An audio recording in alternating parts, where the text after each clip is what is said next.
Hey yo, what it do YouTube? It's your boy Alvin MB10 aka AMR10, and what I got for you today is some more NBA 2K25 Next Gen. Now, as you can tell by the title, the thumbnail, and what's on the screen for you today, the build that I have for you happens to be the best James Harden build in the game.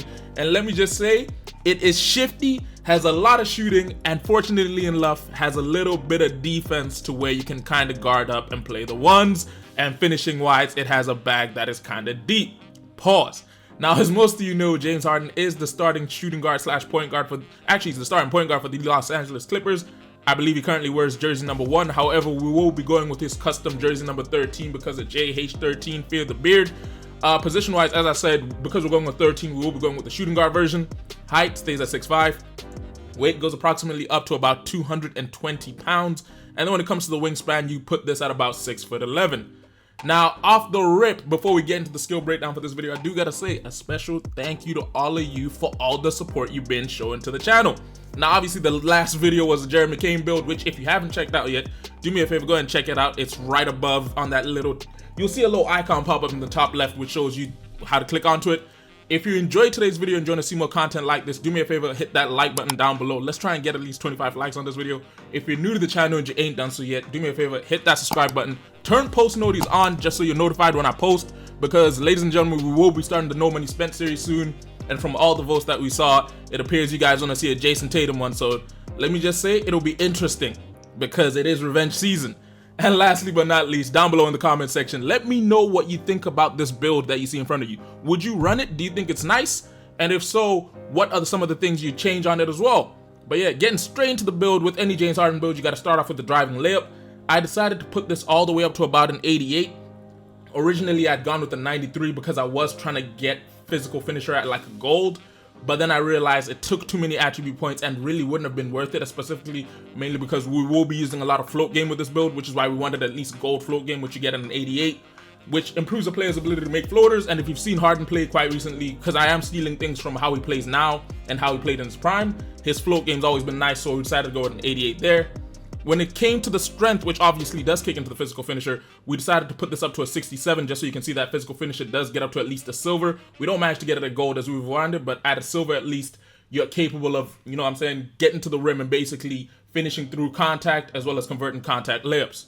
Now, unfortunately on this build, we do not get a driving or standing dunk. My main reasons for that being the other attributes that are upgraded, and it will make a whole lot of sense, which is why we decided to put float game so high.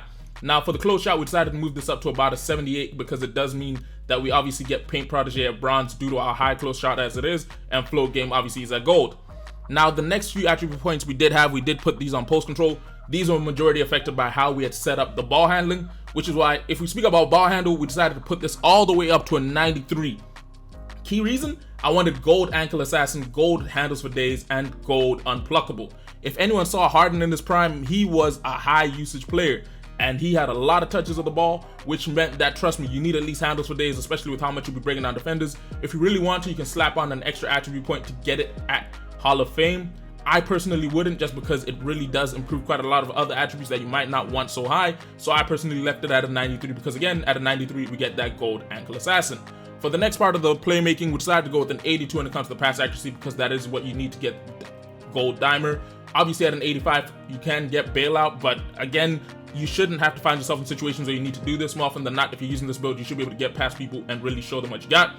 And then when it came to the speed with the ball, we got the maximum we could at this height and weight to get at least the highest badge tier. Of course, with an 86 allowing us to get gold lightning launch, I felt as though improving it any further wasn't really too necessary, especially with how the build is set up.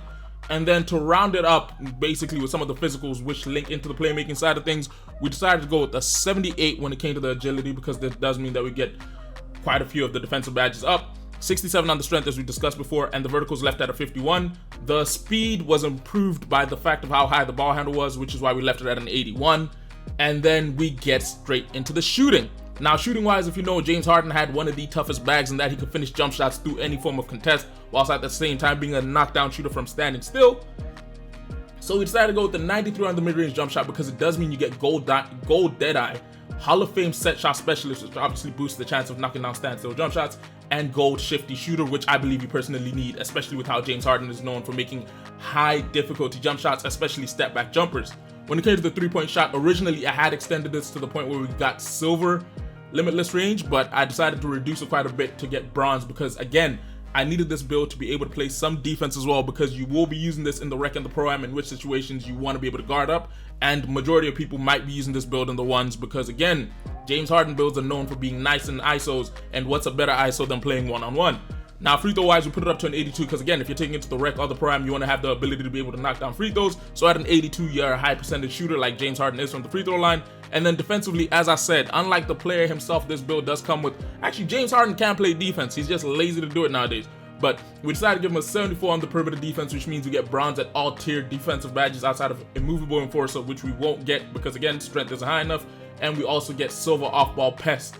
And then the attribute that we put the highest when it came to the defense was the steal. Decided to go to 79 on this because, again, hold up, I gotta quickly tweak something. This gotta go down 1 and this goes up 1. But we went with a 79 because, firstly, we get silver interceptor. James Harden, not that great at playing passing lanes, but decent enough. But the key badge we wanted was silver glove because, as it says, increases the ability to successfully steal the ball from ball handlers. The one thing we can't say about James Harden's game is that he does not know how to pick pockets, because we've seen defensively he's bad, but sometimes that little reach around steal he tries to do, or the one where he tries to slap it as you're going up for a layup, it does work. So we had to at least give the build silver glove. Now, as you can see, this is how the build ends up panning out. When it comes to the takeover side of things, you are able to get ankle taker, clinic, finesse, layup guru, midi maestro, offensive artist, smooth operator, spot up shooter, orchestrator, mixtape, make it rain, flash, dribble wizard, bucket. I personally believe if you're gonna go with the James Harden build, you might have to go bucket or ankle taker, because, again, we've known him to cross some people up, shout out to Wesley Johnson, and we've known him to be a bucket whereby he drops hella 50 plus point games and basically averaged 30 through a few seasons.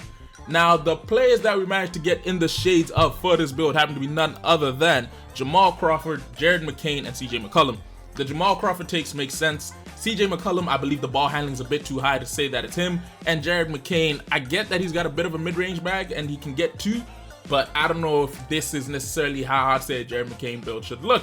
But either way, the name of the build happens to be a shot-creating 3-level threat. We do know it's somewhat of a 2-way because of the high defensive ability that we put on the build. But yeah, it is what it is. Hopefully you guys enjoyed me making the best James Harden build on NBA 2K25, which if you did, don't forget to do me a favor, hit that like button down below. Let's at least hit 25. If you enjoyed today's video and you want to see more content like this, don't forget to hit that subscribe button and turn post notifications on, because as I said, revenge season starts soon, aka the No Money Spent Jason Tatum series. And lastly but not least, drop a comment down below telling me what you think about the build. Do you think we did it right? Do you think this is James Harden? Or do you think there's a bunch of stuff we should have changed on the build to make it a little bit more like him? But yeah, it's been your boy Alvin MB10, aka AMR10. I hope you have a great rest of your Wednesday. I'll catch you in a bit. Deuces.